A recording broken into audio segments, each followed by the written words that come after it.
नमामि बच्चों। ये हमारा 10वां पाठ पाठ 10 है। भगना पिष्ट घटा। भगना यानी टूटा हुआ, पिष्ट यानी आटे का, घटा यानी घड़ा।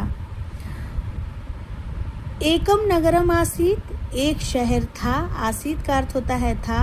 तत्र एकः दरिद्रः वसति स्म, वहाँ पर, तत्र यानी वहाँ पर, एकः दरिद्रः एक गरीब व्यक्ति, वसति स्म रहता था। सह भिक्षाम कृत्वा, वह भिक्षा मांग करके, जीवन यापनम करोति स्म, जीवन व्यतीत करता था या जीवन बिताता था। इसम का अर्थ होता है था। एकदा सह पिष्टेन पूर्णम एकम घटम अपश्यत, एक बार, एकदा शब्द से अर्थमस्ति एक बार, सह यानी उसने, पिष्टेन पूर्णम आटे से भरा हुआ, एकम घटम अपश्यत एक घड़ा देखा। सह तम घटम आनीय स्वगृहस्य नागदन्ते अस्थापयत, वह उस घड़े को लाकर, आनी यानी लाकर, स्वगृहस्य अपने घर के, नागदन्ते स्थापित खूंटी पर टांग देता है या स्थापित कर देता है।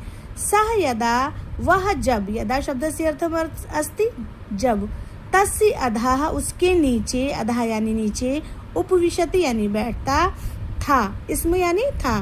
तदा तम घटम, तब उस घड़े को, एव यानी ही, निरंतरम पश्यति इसमें लगातार देखता रहता था। पश्यति मतलब देखता रहता था।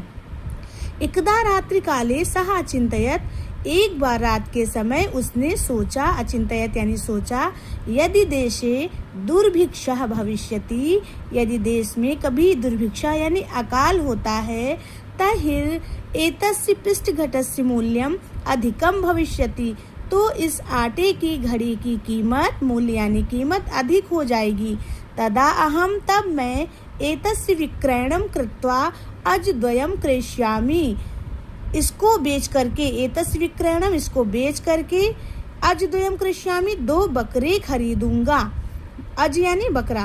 कालांतरे मम निकटे अज समूहा भविष्यति, कालांतरे कुछ समय के बाद में मेरे घर में अज समूहा भविष्यति बकरों का समूह होगा। अनंतरम उसके बाद में, अज समूह से विक्रयणम बकरों के समूह को बेच करके, महिषीम क्रेष्यामि भैंसों को खरीदूंगा। कालांतरे कुछ समय के बाद, मम गृहे महिषी समूह भविष्यति मेरे घर में भैंसों का समूह होगा। तदा महिषी समूह विक्रीय, तब मैं भैंसों के समूह को बेच करके यथेष्ट